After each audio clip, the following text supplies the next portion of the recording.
إذا نسبة المشاركة تبقى نفسها 20%، كانت 18% بال 2018، 20% بال 2018. قلت إذا بقت نسبة المشاركة نفسها، زين، التيار الصدري يبقى نفس مقاعده، والأحزاب الأخرى راح تقل، وراح تظهر قوى ناشئة قليلة. زين. إذا نسبة المشاركة صعدت أكثر من 50%، حتى التيار الصدري ينزل. إذا نسبة ليش؟ لأن المقاطعين مو صدريين.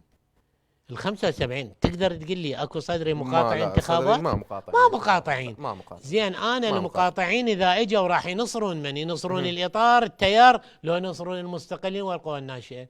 فاحنا اذا نسبه المشاركه تصعد 60%، حتى التيار الصدري ينزل، والقوى السياسيه تروح تنتهي. اكو قوى تعلن افلاسها. زين، اكو تلميحات يقول لك بانه يعني حتى اذا نزل للشارع الصدريين والتشريعيين والمدنيين وبصوره عامه الشعب العراقي، ممكن ما راح يغير فكره قانون سانتليغو، او شويه الاطار ينوي بانه يسحب نفسه من هذا الموضوع ويبقون على الدوائر المتعدده. يقول لك يعني مراهنين بانه الشارع ما راح يغير شيء.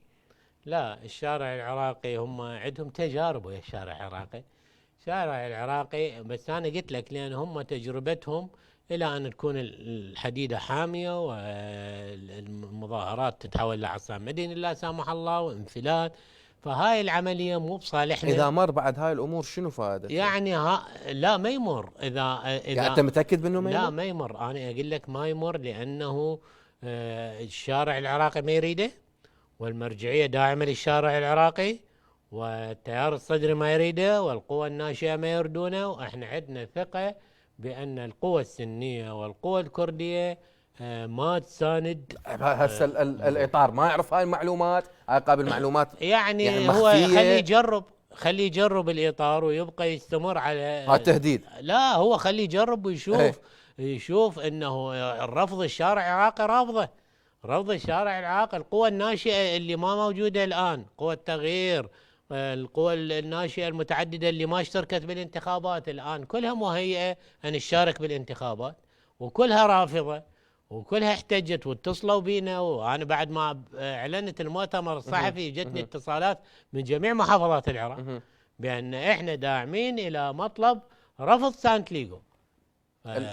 القوى الناشئة الحالية باستطاعتها أن تغير شيء من هذه شوف، أنا قلت لك القوى الناشئة الأمور بصورة قانونية داخل قبة البرلمان، غير موحدة بالإطار التحالف العام، لكن في هذا المطلب هي نفس المطلب، متوحدة.